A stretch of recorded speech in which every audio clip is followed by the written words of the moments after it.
All right, let's dive right in. Today, we are heading into some really complex territory, the human mind itself. We're going to explore this labyrinth of the self, looking at all the intricate and, yeah, often unconscious ways we fool ourselves. And then, we're going to see how that very personal self-deception can scale up, creating some of the grand illusions we see in society. This is going to be a wild ride. So let's start with what seems like a simple question, but it's really the big one, isn't it? In this whole struggle for a better life, for a better world, who's the enemy? Who are we fighting against? Is it some other country, a political party, the system? You think you know the answer, but it goes so much deeper than that, right to the core of who we are. And there you have it. The psychiatrist Carl Jung just drops the mic. The real fight, the one that actually matters, it kicks off with this single, terrifying moment of clarity. The enemy is inside you. It's in your own heart. It's that part of yourself you refuse to look at. And that's where the real work, and honestly, the real danger truly begins. So here's our roadmap. We're going to go on this kind of fractal journey, We'll start small with the stranger within each of us. Then we'll zoom out to see how that inner fight fuels mass insanity and the sabotage of reality, which then leads to these huge, flawed utopian dreams. And finally, we'll ask, is there a way to find the self beyond the system? Okay, let's get started. Part 1, we're going on an expedition to map the personal psyche. This is all about charting those hidden landscapes inside your own mind, the parts that are running the show just behind the curtain of your conscious self. Let's be real, every single one of us has a secret world. You know you do. It's this whole inner landscape of beliefs, wants, and fears that doesn't quite line up with the face we put on for everybody else. And look, that's not a bug, it's a feature of being human. It's our own personal unconscious, humming away in the background. Now, Jung gave a name to a huge part of this secret world, the shadow. But what it is really important. It's not just the bad stuff. No. It's any quality we push down or refuse to own. The parts of our personality that our ego says, nope, that's not me. So yeah, that could be anger or greed, but it could also be your creativity, your vulnerability, or even your ambition, if somewhere along the way you learned that those things were shameful. And all this pushing away, well, it has consequences. It literally creates a split, a division right down the middle of our psyche. The technical name for it is dissociation. When you force some part of yourself into the dark, it doesn't go away. It just becomes this stranger living inside you, and we start to feel like we're not quite whole. The classic Dr. Jekyll and Mr. Hyde story is the perfect example, right? But it's often way more subtle than that. You might have someone who thinks of themselves as this super kind, compassionate person, but they've got a ruthless, incredibly harsh shadow. And here's the really wild part. It works the other way too. Someone who puts on this tough, brutal persona might have a gentle, sensitive, and deeply vulnerable shadow that they've just completely buried. The shadow is where our opposites live. And look, this isn't some ancient mystical idea. Jung himself pointed out that modern psychology, kicking off with Freud, gave us the tools to map this shadow side in incredible detail. For really the first time in history, we had a language, a framework, to systematically get in there and try to understand the enemy in our own heart. Okay, so we've identified the stranger within us. Now what? What are we supposed to do about it? Well, this takes us to the really hard part. The work of confronting the shadow. It's a process Jung called self-education. See, here's the thing. Pretending the shadow isn't there, it just doesn't work. All that repressed energy, it doesn't just disappear. It stays active deep down, pulling the strings on our moods, our choices, our relationships. And whether we realize it or not, we're all dealing with it all the time. According to Jung, there are basically 4 ways we do it. The first 2 are pretty much unconscious reactions. Denial is the classic, I don't see it, it's not there. Just pretending the darkness in you doesn't exist. Then there's projection, where we unconsciously take our own darkness and paint it onto other people. The last 2, though, these are conscious choices. Integration is when you bravely turn around, look at those disowned parts and say, okay, that's part of me. And transmutation, that's the real magic. It's finding the hidden, constructive power within them. Let's zero in on projection for a second, because this is how personal problems become mass insanity. It's a seriously toxic feedback loop. Our ego feels this vague sense of its own flaws, what Jung calls a moral defeat. But instead of looking in the mirror, it gets all defensive and self-righteous.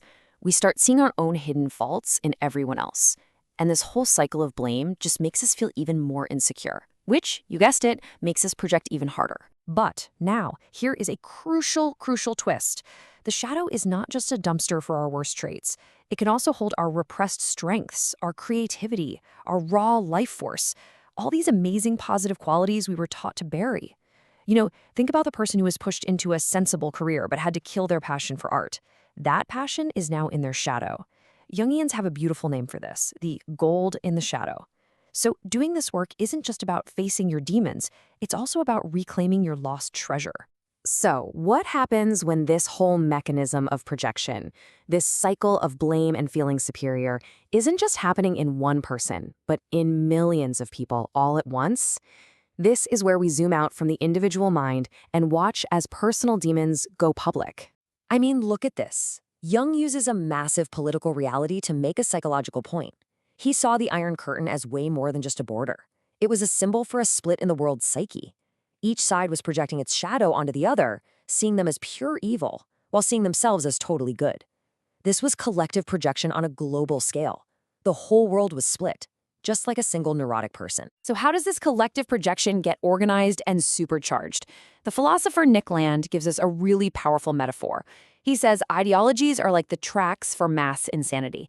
They're these pre-packaged belief systems that give a whole society a ready-made enemy to blame for all of its problems. It makes projection easy. And that really exposes the core mechanic of how a society lies to itself. It externalizes its internal problems.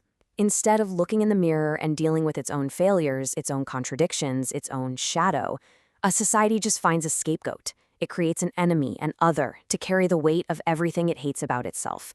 And man, history is just one long, tragic story of this playing out. But here's where it gets even darker. This collective delusion, it doesn't always stay an unconscious mistake. It can be encouraged, weaponized, and used to intentionally sabotage reality itself. You can kind of think about this deception on a spectrum. It starts with that unconscious mass projection we've been talking about. But then it can evolve into deliberate sabotage. People intentionally sowing confusion just to break things. And at the far end, you get strategic manipulation, where powerful people are actively using public fear and anxiety to grab more power and control. And this is not just some theory. This is from the actual Simple Sabotage Field Manual, written by the OSS during World War II. That was the precursor to the CIA. It's literally a handbook on how to destabilize a country from the inside, not with bombs, but with tiny acts of disruption that just grind everything to a halt. Things like starting pointless arguments, being deliberately unhelpful, creating more paperwork. It's about making daily life a frustrating mess. But the real goal of this kind of sabotage isn't just to break a machine or gum up the works. The real target is so much bigger. It's to break reality itself. It's about destroying the shared meanings, the shared beliefs, even the shared language that holds a society together. The goal is to create this fog of confusion where no one knows what's true anymore. And in that chaos, trust just completely dissolves.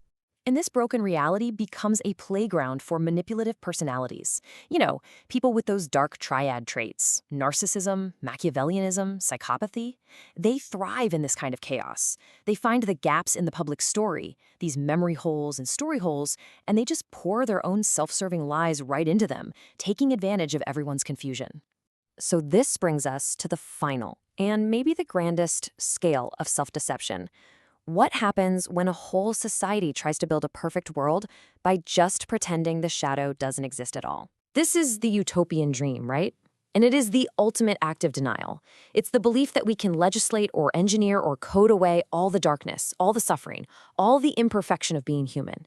It's a society-wide attempt to just delete the shadow, to create a world of pure light, which, ironically, almost always leads to the deepest darkness. To see how this plays out, the source material gives us this modern myth, the zero-work revolution. It all happens super fast. First, these mysterious symbols just appear everywhere. Then, this anonymous voice comes out of nowhere, declaring a strike against the social factory.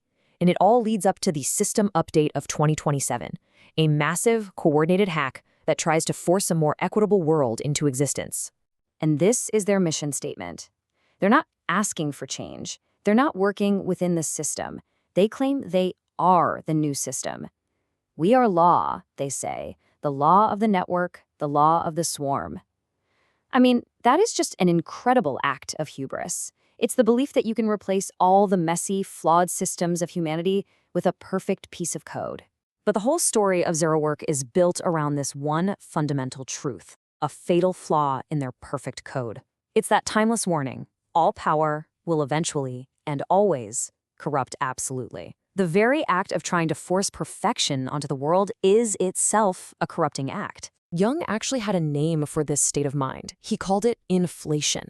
It's when the ego gets puffed up, it overreaches and starts to identify with some kind of powerful, godlike archetype from the unconscious.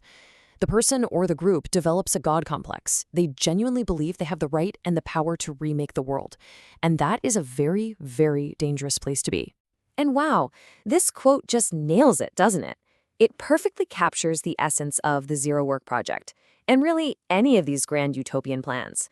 It's the ancient story of the Tower of Babel, humanity's prideful attempt to build a tower to heaven, just updated for the 21st century. It's the ultimate act of technological and spiritual folly.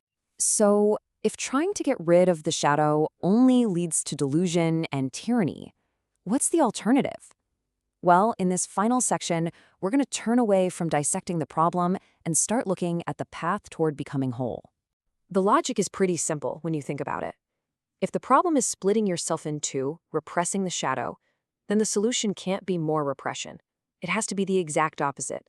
The path to psychological health for you, for me, for society, has to be integration. Jung called this lifelong journey individuation, and the goal is kind of surprising. It isn't to be perfect or even to be happy. The goal is to become an undivided whole.